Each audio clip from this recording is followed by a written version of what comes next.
I'm Terrence McNally. Welcome to Freeform, a world that just might work. I'll be speaking today with James Thornton, founder of Client Earth, the world's preeminent environmental law group with 300 lawyers and others, holding governments and companies accountable across the globe. And he retires as the group's president later this month. And you can learn more at ClientEarth, one word, clientearth.org. On Freeform, we explore the lives, the work, the ideas of individuals that I suspect have pieces of the puzzle of a world that just might work. We look at politics, economics, environment, science, health, culture, all based on the fact that I believe we can do better, and I want to find out how.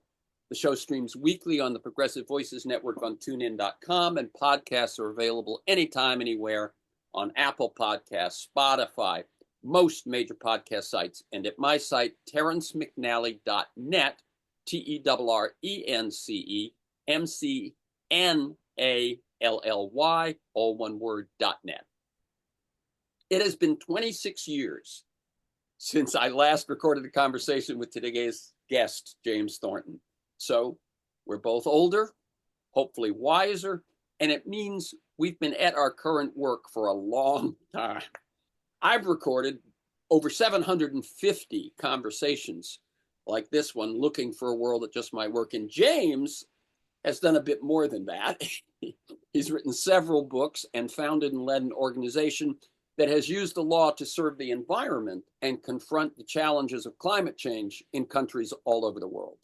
We'll talk about the evolution of his approach to this work and the remarkable relationships and achievements of Client Earth, as well as its ongoing work. It's only been in the US for 3 years at this point.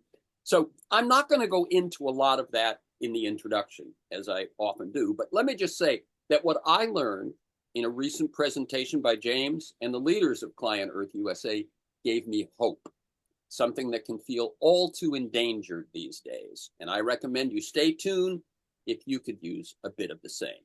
James Thornton is the founder and soon to retire president of Client Earth, a member of the bars of New York, California, and the U.S. Supreme Court. James was one of the founders of the Los Angeles office of NRDC, Natural Resources Defense Council, in the early 1990s. In 2007, he took that experience to Europe and founded Client Earth with offices in London, Brussels, Warsaw, Berlin, Beijing, and Los Angeles, and working in 5 countries in Africa. Client Earth has facilitated 48,000 environmental enforcement cases. In addition to being an Ashoka Fellow, his many awards include the Financial Times Special Lifetime Achievement Award for Innovation in Law. He's also a Zen priest. His TED Talk has been viewed by more than 1.7 million people, and his books include an environmental legal thriller, Immediate Harm, a volume of poetry on science and the environment, The Feynman Challenge, a book that we talked about 26 years ago, A Field Guide to the Soul, and another one that he co-wrote with Martin Goodman, Client Earth, which basically tells the story up to that point of Client Earth, and his latest is one called Nature, My Teacher. Welcome again, James Thornton, to Freeform, a world that just might work. Thank you, Terrence. What a pleasure to be back with you 26 years later. We're both still standing and both still doing it. It's true. It's true. And those were the very early years of when I was doing the show on KPFK. And I went back and I had thought it was the early 2000s, but in fact, before the millennium. Let me tell listeners, we're recording this conversation Monday, April 14th. So my first question always, at least for the last 20 years or so, is I want listeners to get a feel for the people in addition to the work or the books or the projects we might talk about. So my first question is always, tell us in your words about your path to the work you do today. And feel free to go way back, childhood experiences, mentors, turning points, moments of decision. And I often include the word briefly when asking that question of guests, but not this time. We've got an hour, and I think that your path and the development of your work is very much what we're talking about anyway. So feel free to take your time. Great. And maybe we can have a podcast, volume one, two, and three. I had to say that. Oh, Thank you I for see that. what you're saying. Is like if we really go into it, this will be more than an Yeah. hour. Yeah, I know. But thank you. Thank you for the By very the way, warm I welcome. wouldn't Yeah. mind if you and I were talking off air before we started Yeah. that I went back and reread the 1999 interview, and it wasn't about the law. It wasn't even that much about what we think of with the environment. It was very much about life and our experience and our relationship to nature and to each other. And if this one focuses on the law, we could do another one that focuses more on that other stuff. Well, that would be cool. I mean, the new book actually goes to that. But so it's a great question. And how often is a person asked, tell me your whole life? It's a wonderful question, right? And then how to say it in a way that is meaningful and doesn't take up the rest of your day. So, well, I maybe start with I was super attracted to nature as a boy, as a child, and I grew up in New York, in Douglaston, New York. It was in Queens, one of the suburbs. And my father was a law professor, and I was extremely attracted to the natural world. And uh, my my parents were both great teachers for me. And then my first great teacher beyond the family was a woman called Alice Gray, Miss Alice Gray, who was an entomologist at the Museum of Natural History in New York. I, of course, loved the Museum of Natural History in New York. It's one of the great, great places. And if you're a kid who loves nature, you'll get lost in there. And I did. And I spent hours looking at live tarantulas. Back in those days, now you can go in to a pet store and see tarantulas. Not when I was a kid. So I conceived the need of a tarantula, and I called up the Museum of Natural History, and they said, "Oh, well, yes, yes, call Friday afternoon, and we'll have there's somebody who'll talk to you." So I started this relationship every Friday afternoon with a woman at the museum, and ultimately she agreed that she would find a tarantula for me. Very hard in those days because I wanted to do tarantula mating experiments, which had never been done before, and I was like 8 years old or something like that. So my mother took me into the museum, and because I was young, and we knocked on the door, and it opened, and there was a short, rotund woman with a huge hearing aid. Uh, and I said, "Hi, I'm James Thornton," and she laughed and laughed and laughed, and she said, "Oh, Mr. Thornton, I'm deeply deaf, so I can't tell people's tone of voice at all. I can only go by their grammar. So I assumed you were 45 years old." And that began a wonderful relationship with Miss Alice Gray, who was a true teacher. Her enthusiasm and deep, deep, deep knowledge uh, gave me the idea that I could encounter these beings who had total love for something and knowledge that you could explore forever, and who would encourage me in their dimension. It just And seems like such a unique gift. I mean, that yeah, you bumped into or gave yourself, but wow. wow. Oh no, and it went on for years, and it was I think of her frequently. And in the Feynman Challenge, one of the three books of poems. One of them is Feynman Challenge, the poems on science. There's one about something that she told me. There's about moths, and that stuck with me and was a wonderful story. She was a great storyteller. And in the newest book, To Nature, My Teacher, she gets one of the first essays. So she's really stuck with me. And uh, I guess generalizing from that, I've gone along with a path of heart. So what I love leads me to people, and leads people to me. And these relationships are what I've really built my career around largely. So by the time I was at university, and I graduated in 1976, it was clear that there was an environmental problem going on. And I thought, well, I love biology, I'll do something about it. And I'd been studying biology as well as philosophy and other stuff at university. And I called up a guy called John Todd, who uh, started the New Alchemy Institute Right. in Cape Cod just a little while before. And I thought, oh, his work sounds so great. And there wasn't he didn't have an opportunity for me. So I said, oh, well, that's a shame. What'll I do? Well, I'll go to law school. And I went to law school not because I wanted to. I mean, it was my father was a law professor, so it was a natural thing. But I had the idea that if I studied law, then I could figure out something to do with it for the environment, or take care of the planet. Because as a biologist, I would watch what I loved go down, and it would be falling in love with things and then watching them go. And that was a hard path. And I thought, I'll do that on the side. And I'm still an avid bird watcher, for example. Um, but I will see what I can do with law. And there was not even an environmental law course when I went to NYU Law School, and And there you're was saying, nothing. by the way, you're saying there wasn't one at NYU Law. Was there one No, anywhere at that point?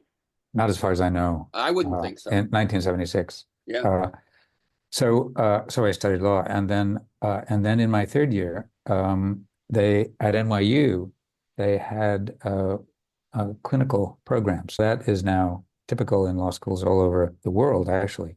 But NYU is a pioneer and uh, having them. And I was the editor in chief of the Law Review, which is a magazine that students run at law schools.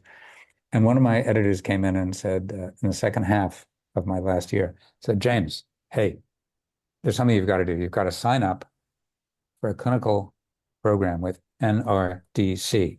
Um, it's an environmental law group. You will have never heard of them, but I just finished a clinical program with them. And I tell you what, they're amazingly great lawyers and they're extremely eccentric. And I think you'd fit right in. So that was my old friend and still friend, Fred Harris. And I thought, what a sales line. So I went in to the clinic and loved it, loved the people, loved the work. And then coming out of law school, I went to them for a year, and then they didn't have a longer position because they were a startup in those days, a Yeah. poor startup. Now they're 1,000 people and uncountable amount of money. But it was tiny in those days, and they had no position. So I went off to uh, Park Avenue Law Firm, and it was not for me. I was doing mergers and acquisitions, and I lasted about a year before the partners very kindly said, "You're a really smart guy, but you don't seem very happy here. Wouldn't you be Good, happier somewhere good else?" for them. So yeah, it was a nice way to fire me, and uh, And they and were I and they were right. oh, they were totally right. Yeah. And it wasn't exactly firing, but they were smart guys. And I knocked on the door at NRDC, and the result of that was that they had a new dream, which was to start an enforcement project, because Ronald Reagan was in charge of those days, right at the beginning. It's a little bit like what's going on now, although it was less disastrous and more polite in those days.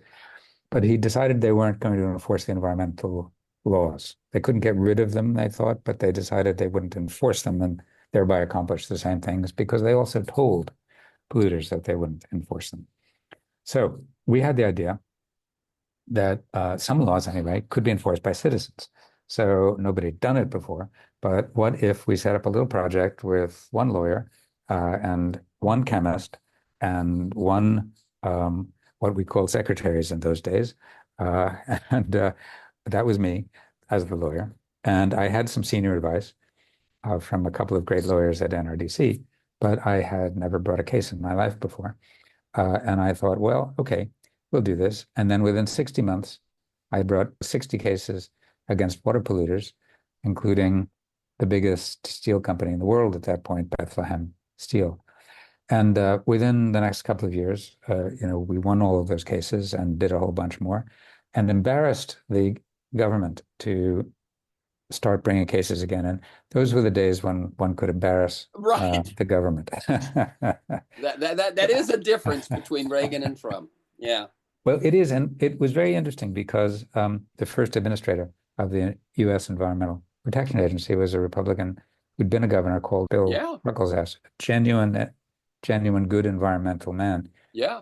And then he left. Reagan put him out and put in Ann Gorsuch, the mother of current Supreme Court Judge Neil Gorsuch. And famously, Reagan asked her, Ann, if I appoint you, will you bring the EPA to its knees? And she said yes, and got appointed. After I embarrassed them, I can't take credit for the whole thing, but she left, and Ruckelshaus came back, and I got an invitation from Ruckelshaus to come and have lunch with him in Washington. And I thought, wow, I'm like 26 years old. This is the head of the EPA calling me in. This is totally cool. It was even more than that because I got there and I thought we were going to have a brown bag lunch in his office. And what it was he had every environmental enforcement lawyer from the EPA in a huge conference room. There were, I don't know, a couple hundred people, Wow. a huge number of people. And he was on a dais over there, and I was on a dais over here. And he had a microphone, and I have a microphone. And he said, Mr. Thornton, thank you for joining us today. Could you give us a seminar in how to design, bring, and win an enforcement case? Because we seem to have forgotten while you have been carrying the torch. I said, Wow. God bless the guy. So I did, and they got back into the business. And then I left that project and moved to California and set up the LA office of NRDC. And that was it was wonderful to see for me there that citizens could make a difference. James, let me just cut in for, I have Mm. a comment and then a question. And the comment is, um, make a difference, not just in winning the suits, but in actually the leverage point of, with the right people in government, of actually influencing their ability to do their own job. That's very exciting. And you mentioned moving to California, working with NRDC in California. And when you tell the story about being one of the founders of the LA office, do tell us who suggested you do that. Oh yeah. So here I actually by that point I was studying Zen because it, I was by the time I moved to California, I guess it was in my early 30s, and I life wasn't making sense in any way. Uh, and I had thought I would find the meaning of life by studying philosophy. And by the end of university, I thought maybe not. Then by falling in love and having a long-term relationship, and I did, and it didn't work out, as many relationships don't. That's not working. Uh, okay, by dedicating myself heart and soul 7 days a week to cleaning up the environment, which I did and very successfully, but that didn't do it. So I thought, well, what am I going to do? And Zen was the last thing I could think of. It was, Let me ask a question, which I don't think I've ever asked yeah, anyone else, which is, there are books, there are classes, there are so on, but we're talking just a little prior to 1980. yes. So this was a slightly, maybe early 80s. Yeah. Okay. Yeah. What was the inciting incident? Not the feeling that you needed something that to because the other things hadn't worked, but how did you find Zen? Well, the inciting incident was that I found myself one morning at 3 o'clock staring into the mirror and looking at myself and reciting, I'm James Thornton, 33. Oh, that's right. I'm 33 years old. I'm an environmental lawyer. I'm James Thornton. I'm 33 years. I'm an environmental lawyer, over and over again. And it was one of those moments when you like step out of yourself and watch. So I watched this person say those things, and I thought, this is so interesting. I wonder if this guy is having a breakdown. Uh, and what can I do to help this poor guy? And that was the immediate reaction. So I'd been just out of interest reading books about Zen. And around that time, a little before that, I think a book by the great American writer Peter Matheson had come out about his Zen experience. And I'd been reading Peter Matheson for years. Because Snow most of his Leopard. writing is about nature. It's a wonderful nature writing, and even his novels have a lot of nature in them, Yes. you know. And then he wrote a very wonderful book that became famous called The Snow Leopard, and I love that. And then one after that came out, which was called Nine-Headed Dragon River, which is the long name of a river in Japan where there's a famous monastery. And that was his personal story of picking up Zen. And he studied with a guy called Bernie Glassman in New York. And the book, though, begins with a wonderful incident in which a bunch of Zen masters have gathered to help dedicate a temple in upstate New York, a Zen center in upstate New York. And there's an island that they're going over in a rowboat. And like 10 Zen masters get into the boat, and it looks very, very tippy. Uh, and only one is standing on the shore. And they say his name is Maizumi Roshi, Japanese Zen master. And he's standing on the shore in Peter's recitation of the story. And they say, come in, come in, come in. And he looks at the boat and he looks at them and says, bye bye, waving. And I thought, clearly the smartest Zen master in America. He's the only one who's not going to sink. So let me go study with this guy. And so that's why when I finished that work, I moved to California. NRDC had an office in San Francisco, and I started to go down every minute I could to LA to study with this guy, Maizumi Roshi. And then after a few years of studying with him, one morning at 3 o'clock in one of those Zen interviews, he said, why don't you find some work to do down here? There are a lot of environmental problems.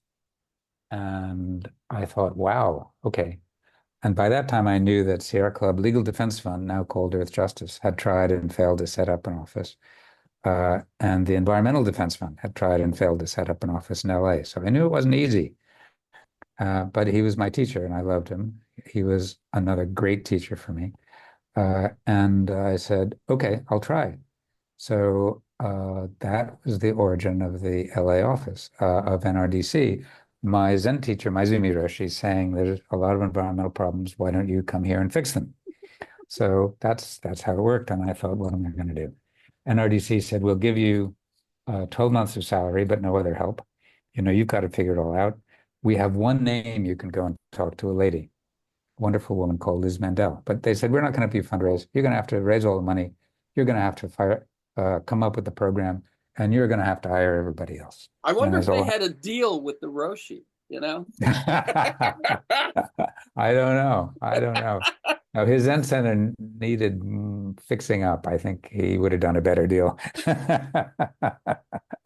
Anyway, my first meeting was a wonderful woman called Liz Mandel, who was a very wealthy woman, and she was interested in the environment. And she said, well, look, everybody comes here to raise money in LA. And then they go off and they do their work elsewhere. Are you going to move here? And at that point, I was living in San Francisco and I had no urgent reason to move. But I said, certainly, I'll move here next week. And she said, great, I'll write you a check for $100,000, which in those days was real money. And that was the beginning of the LA office. I mentioned that, my own evolving path is always following the heart and then meeting the right people and creating something together. And that's what happened with Maizumi Roshi, the LA office of NRDC.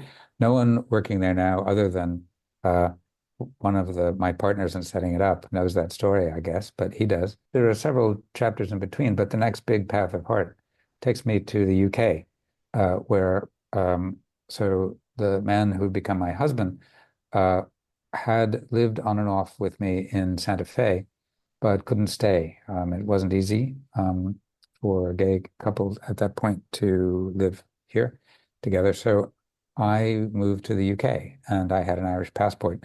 In the meantime, after setting up NRDC, I set up a meditation organization and then Psychedelic Research Institute.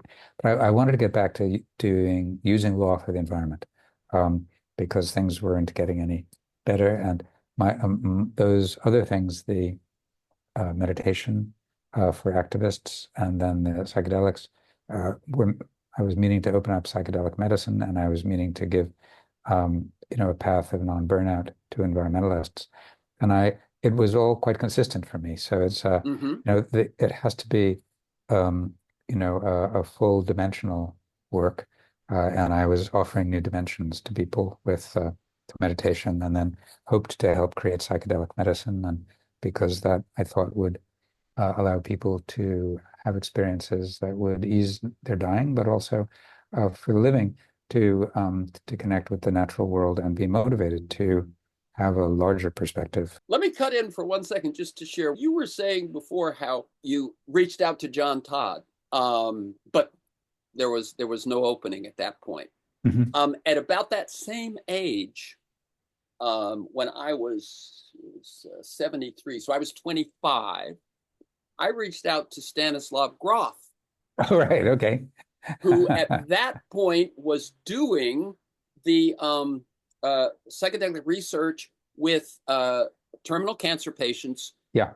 paid for by the state of Maryland. Huh. I had interviewed him for a documentary I was making, and I then wrote him and I said, "This is the work I want to do. I would love to work with you."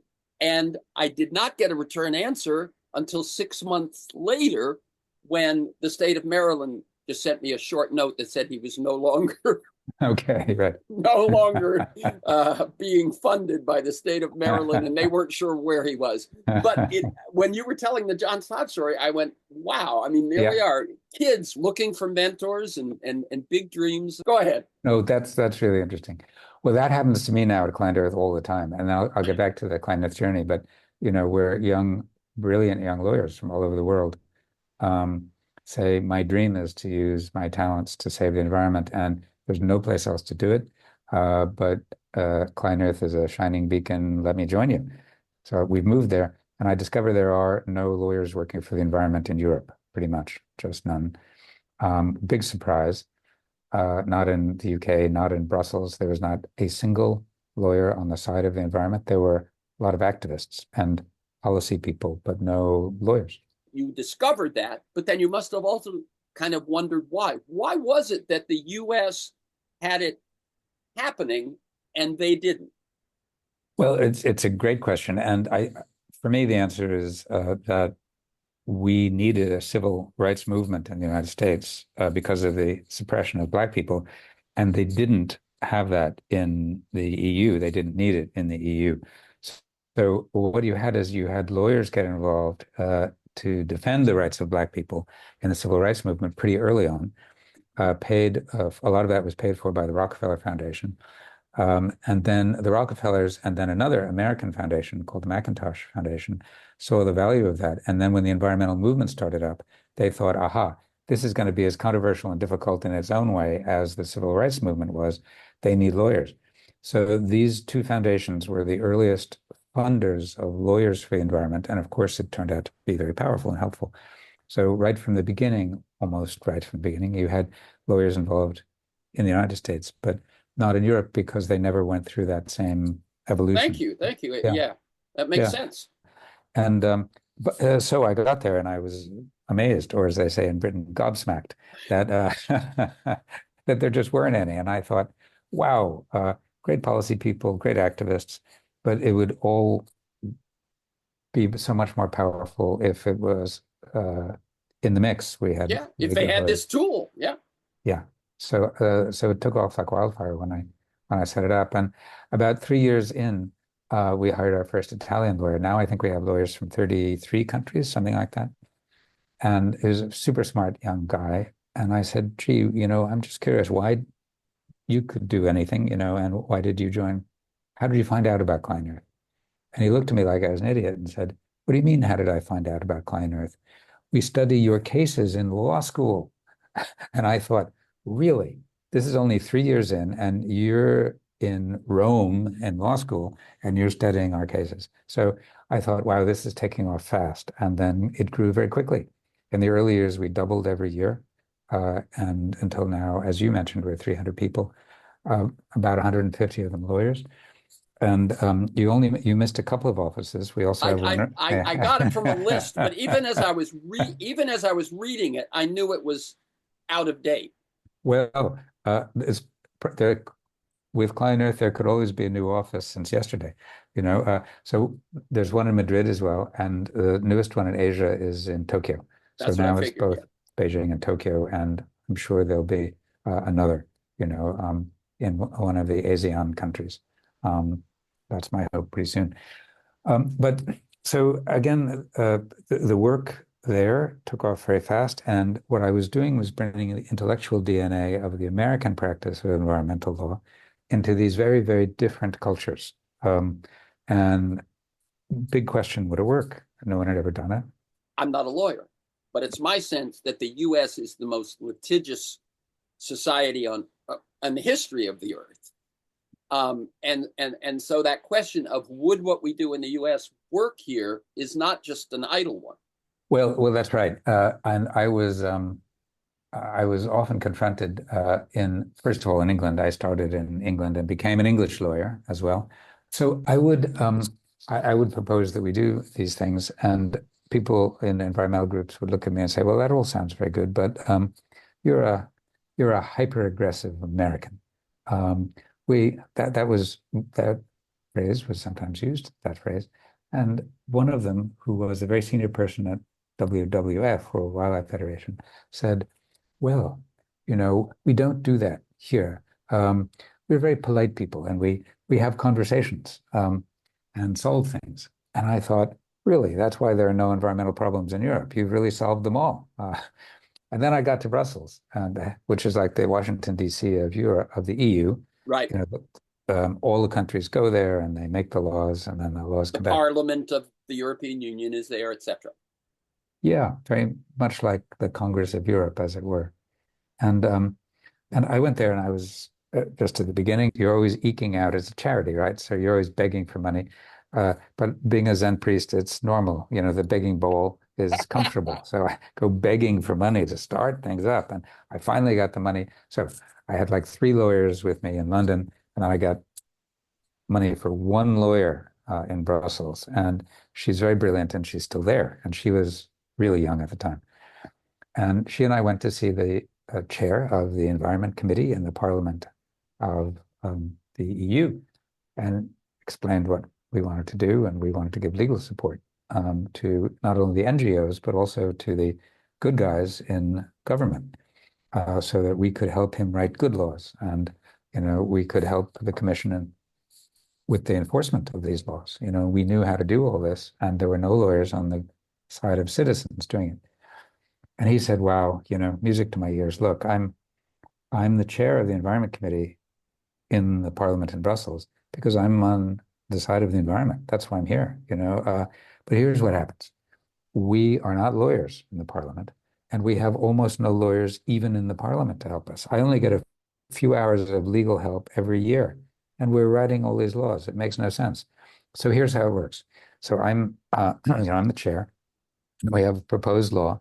And then on the one side, we have these nice environmental lobby groups come in and say, do it right, be strong, use the precautionary principle. And he said, yeah, well, I agree with him, but that's not much help. On the other side, BMW comes in, and they're represented by 5 extremely highly paid lawyers. And they give me 90 pages of amendments to the bill. They're beautifully crafted amendments. And the lawyers spend an hour telling me why these amendments are good for BMW, Germany, Europe, and the world.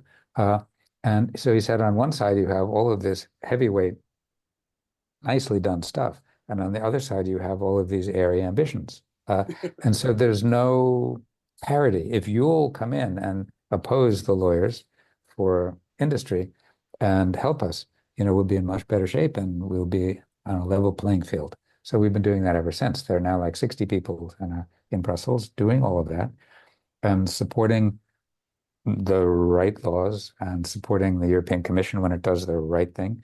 We even, we sue them, of course, as well. But you have to sue people to keep them on their toes, right? But not that long ago, we came in court on the side of the Commission against the chemical manufacturers group, who was, of course, trying to prevent any good regulation of chemicals.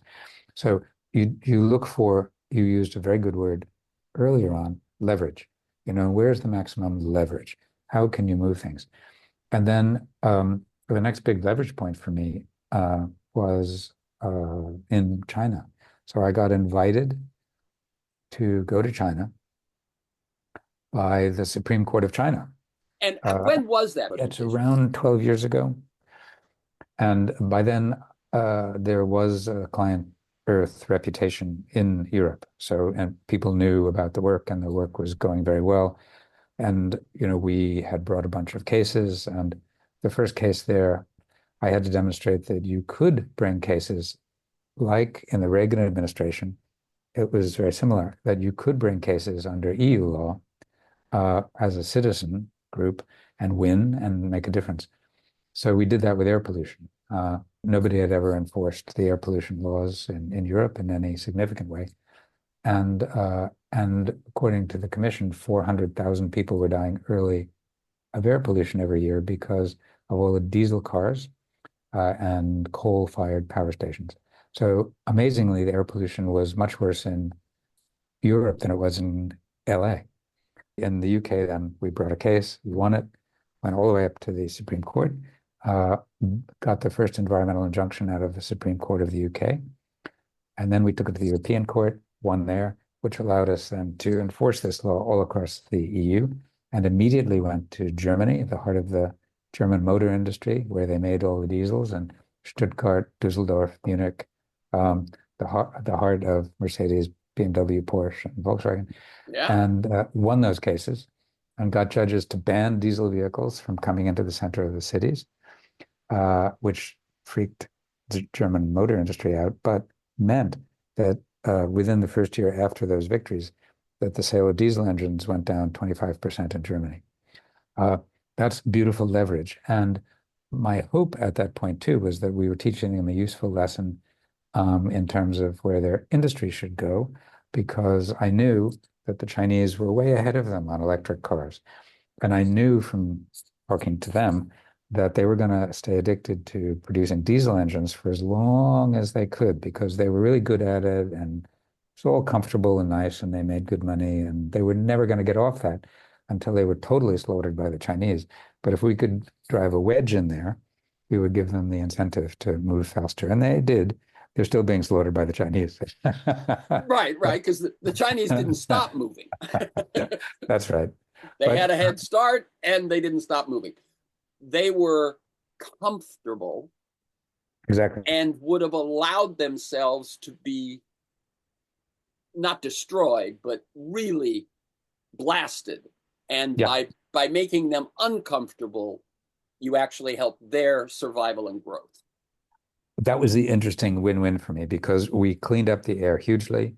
Uh, we demonstrated that citizens could enforce the law, which is now a frequently done thing in the EU. There were virtually no cases enforcing environmental laws, and governments were poor at doing it because citizens couldn't show them up, like I did with the Reagan people.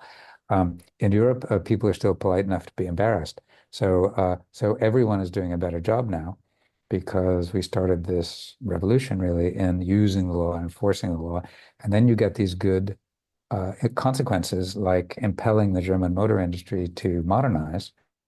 Again, good for the air, good for people's health, but good for the economy, And Well, it I even goes love it back when to you the can do thing you all those said, things at once. the thing you said about they would come to the EU environmental uh, desk and say, good for BMW, good for that. It turned out I your must have, intervention did the same thing.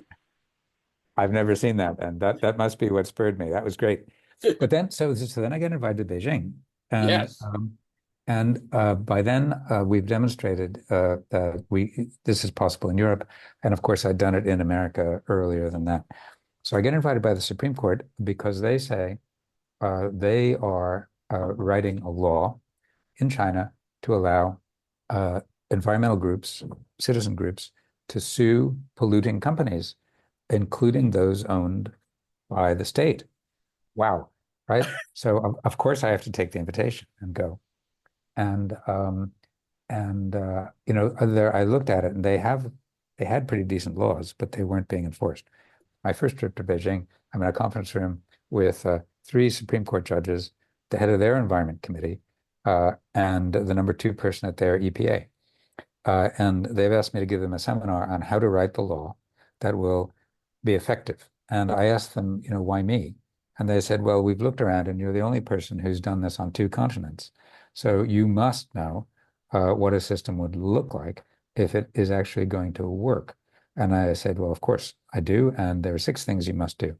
But let me just just say before we get going, how, yeah, how impressed I am, and you know, just to congratulate you on bringing in a law in China to allow citizens to sue companies owned by the state.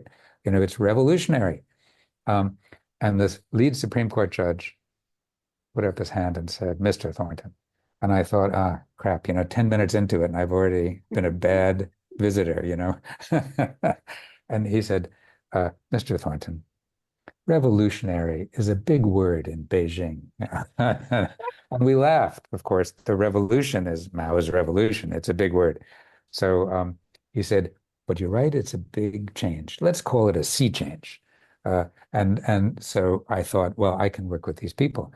So we had a very good meeting, and I learned before starting the seminar an incredible amount. And they said, I said, but why are you doing it? They said, well, we think that if citizens can enforce the law, it'll speed up enforcement a lot because, there are corrupt officials in the far-flung provinces who are being bought off by companies, including state-owned companies. And from Beijing, it's hard to do anything about that.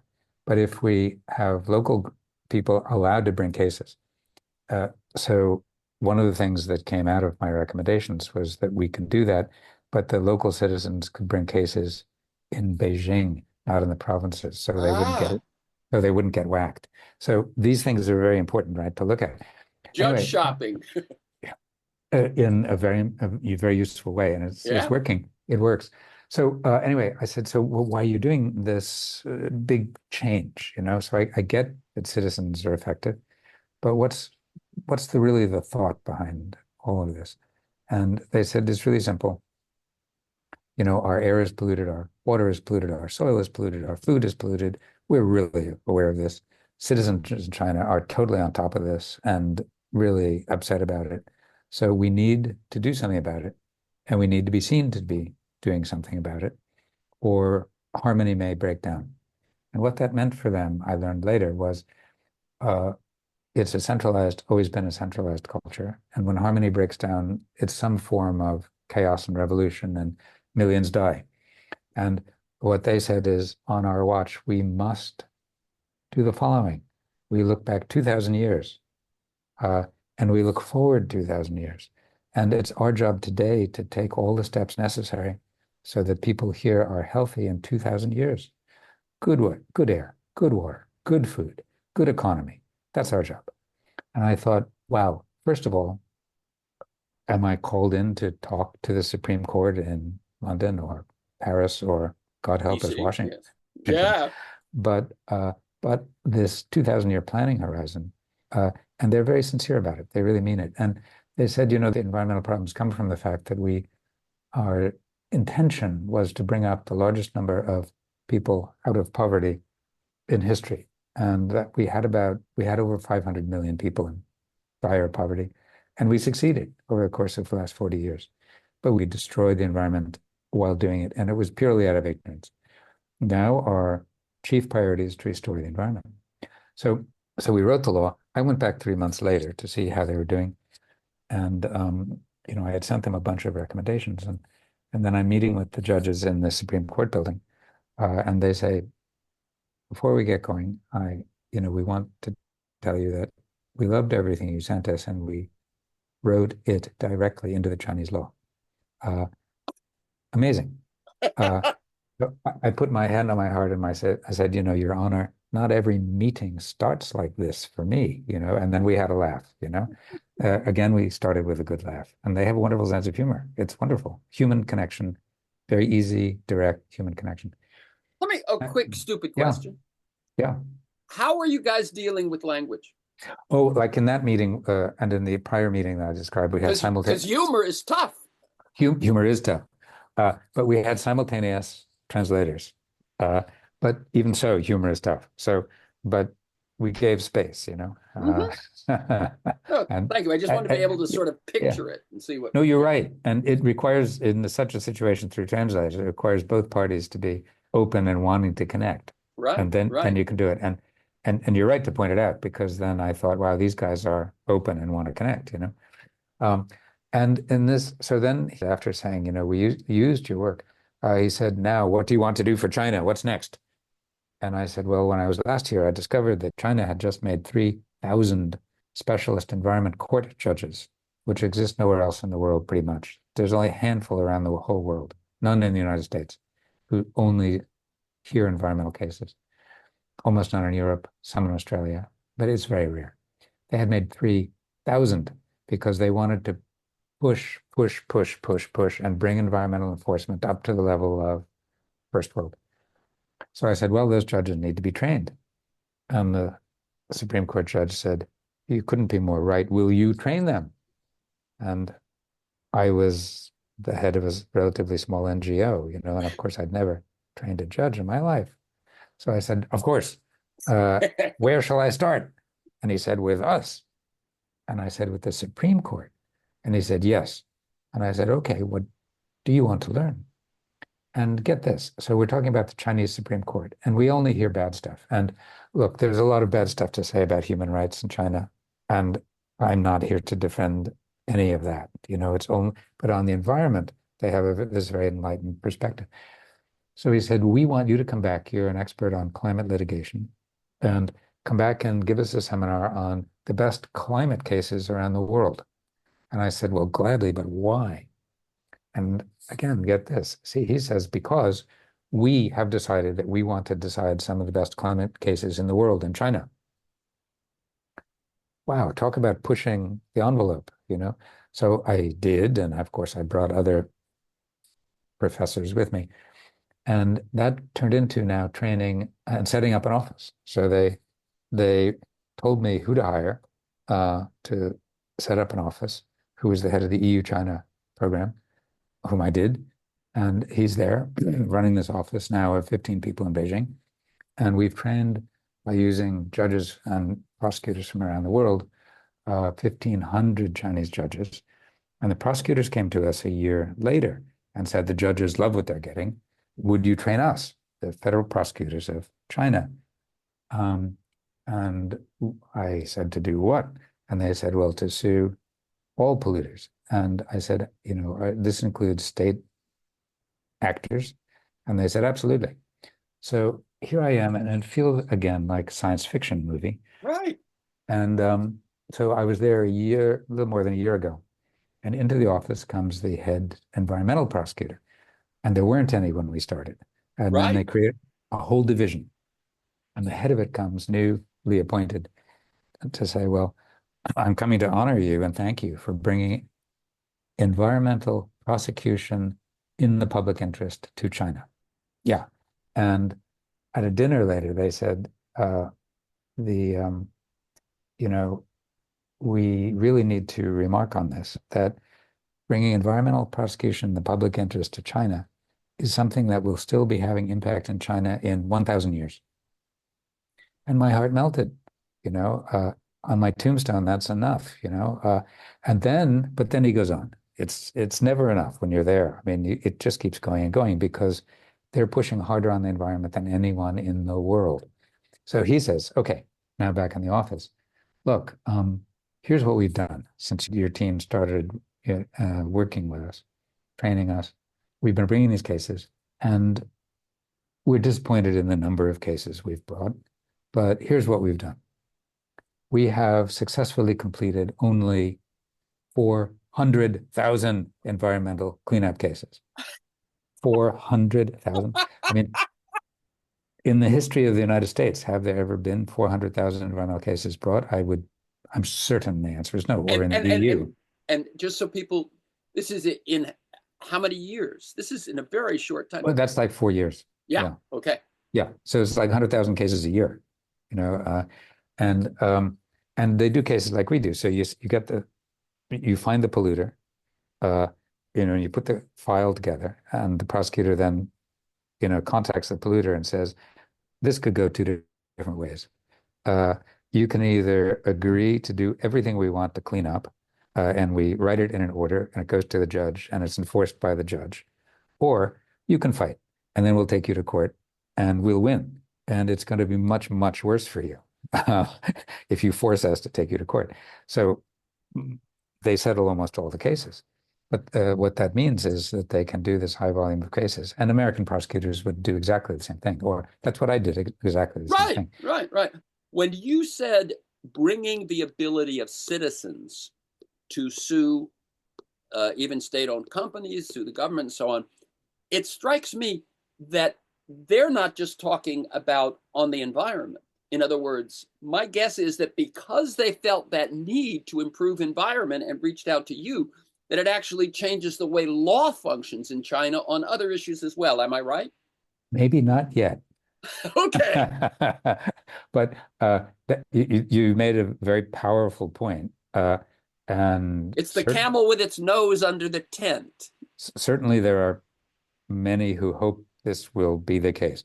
But like Okay. I was saying about human rights before, and I've had discussions with them, and look, they have a very different view from Western view of human rights, and we're not going to persuade them anytime soon. And but on the environment, they're ahead of us in the West. So this was restricted to environmental cases, and they see them as different universes of activity, and that's okay from the point of view of getting the environmental work done. From a different perspective, one could hope for different things, as you're pointing out. But boy, but you go after it with the environment, and then the fact that prosecutors took it up so fast and hard, amazing. So when I was there most recently, it's a wonderful example of something they're doing. The prosecutor said, "So, do you have? We're doing all these cases. Do you have a suggestion of something in addition that we could be doing to help nature protection or whatever it is you're thinking of?" And indeed, the team had been working with an ornithologist at the Hank Paulson Foundation in China, a European ornithologist who lives there, biologist. And he said, look, he had told us, here's a big problem. The Chinese, and not just the Chinese, make these very fine nets, super fine nets called mist nets. They're so fine. And scientists use them to trap birds, to tag the birds, and then you can find out where they're migrating and all the rest of it. Once you tag them, yeah. Yeah, and then you recatch them and tag them again. But the problem is that people are using these illegally to catch vast numbers of birds that are either sold in the pet trade or eaten or, and it's decimating the migratory bird populations. China has one of the great migration routes for Asian birds from Siberia all the way down to Indonesia and so on. So great harm to populations. And then Chinese workers take these nets illegally to Africa when they work there and trap tropical birds. And so it's doing untold harm. So this wonderful young lawyer in the Beijing office figures it out and talks to him, figures it out, and says, oh, look, Chinese law already says that it's illegal to use them unless you have a license to do scientific research. You can't kill birds with them. It's already forbidden by the law. Books. Laws on the books, but no one's aware of it and it's unenforced. So that day when I'm there, and they say, do you have any idea? This brilliant young lawyer says, oh yeah, you could make an unbelievable difference if you enforce this law. And I'll have a memo to you tomorrow. So the prosecutors look at it all and they say, wow, huge problem for biodiversity, clear law. This is something we can work on. And they are working on it. And recently, the head of BirdLife International, which is a global organization based in Europe, said to my successor as the CEO of ClientEarth, he said, this effort by the Chinese prosecutors is probably the single most important bird protection effort that has ever happened, because if successful, it will save millions of birds a year. So here's, again, this beautiful thing of following the heart, making the connections, being there, listening in the relationship, building a relationship of trust in which the prosecutors would actually say, do you have a recommendation? And meantime, a relationship of trust built with this ornithologist who thought we were worth paying attention to and giving an idea to. And then it all comes together in this beautiful synthesis so that you have this independent observer who is one of the top bird experts, the head of BirdLife International, praising this prosecutor's effort as one of the top ones for saving birds ever. And, it's such a wonderful thing to be able to be in the confluence of these kind of events. So you don't ever feel like I'm doing this. It's like I'm part of this cool thing happening, and if I just open my eyes and ears and heart and get in there, something good will emerge. And that's what keeps happening. Wow. Okay, I think we've covered a great deal. The personal inspiration, the personal path, and then we kind of went quickly through Europe, but because for me the Chinese stuff is so remarkable. We don't have time to go into other things that might have come up. And as I said before, I would love maybe to schedule something soon in which we talk more about nature, my teacher, and the relationship of all of us to nature. One thing I will just tell you is I'm interviewing Paul Hawken later this week. Okay, I'm sure you know Paul and his work, and his new book is called Carbon, and it's to sort of take carbon from being the villain, which it can be when we abuse it, but to being, kind of the source of life, right? And I said to Paul, let me just tell you how I'm approaching this. I do not consider myself an environmental person. I do not consider my work when I'm doing these sorts of conversations about the environment. My goal is that we have a healthy relationship with the rest of nature. Mm-hmm. Right? We Absolutely. are nature. And the goal is not to fix or, or limit our damage. The goal is a healthy relationship with the rest of this context of which we are one manifestation. Absolutely. You said it. You got it, Terence. So yes, happy to talk about such things. And then I'm moving into a professorship at Oxford, which is a wonderful next platform for my work. And we maybe can talk about a further subject, which is I'm dreaming of a project 2050 in which we all outline together how we would come to this healthy relationship with the rest of the world and with each other. Project 2025, the chapters are opening every day in the newspaper and are pretty baleful. But let's imagine a Project 2050 in which we create a world for everybody. And when I'm dealing with people who are dealing with big ideas and big projects and so on, one of my questions is, if you could stand in the future, 10, 15, 20 years from now, and look back, did we turn things around? If you answer no, that's sad. If you answer yes, how did we do it? Not, what do we do tomorrow?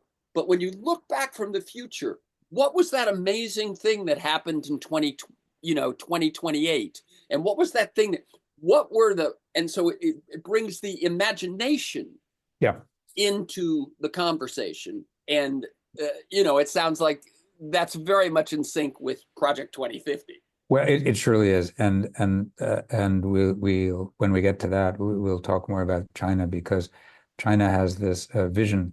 I came up with the same language and the same concept on my own, lonely in my studio in 2008, and I got there and found that they had this vision, which is real, and they're implementing it, and everything we've been talking about is part of that. But the big vision they have for us existing well with each other and the rest of nature is called ecological civilization. And they mean it. And I listened to a conversation you had specifically on ecological civilization. Yeah. That's my next big push is to understand how that could be taken in not only in China to study it with the Chinese scholars who are working on it. And I've already been on an expert panel to rewrite law in China for ecological civilization. But I wanted to more deeply understand what they're inventing, what they're in their excellent, very open-minded way, and then how it could be useful in the West. Not to do exactly the same thing, but to bring in, as I took the concepts of environmental law from America to different culture in Europe, different culture in China, what I'm interested in doing is seeing what's emerging there as powerful new concepts for exactly what the transition is and should be to where we live well with all other creatures, and see what they're doing, and then to what degree can that help us do it faster in the West? Yeah. Yeah. Okay. So again, the organization is Client Earth. The website is clientearth.org. James and Martin Goodman wrote a book called Client Earth. And the newest book, as I said, is Nature My Teacher, which goes into some of the deeper upstream sort of sources of what we're talking about.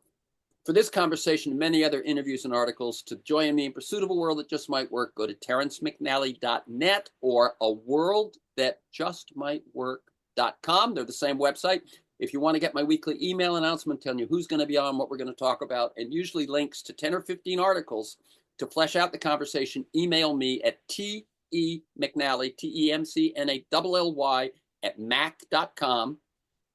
You can also sign up at my site. You can subscribe and listen to the Freeform podcast at my site or any of those podcast sites. And most of them have 400, 500 of these interviews that go back. Like, I don't think we have the 99 ones. I think those got lost in the ether. But going back to the early 2000s, listen anytime, anywhere. The archives are deep. You can follow me on Twitter at McNally Terrence.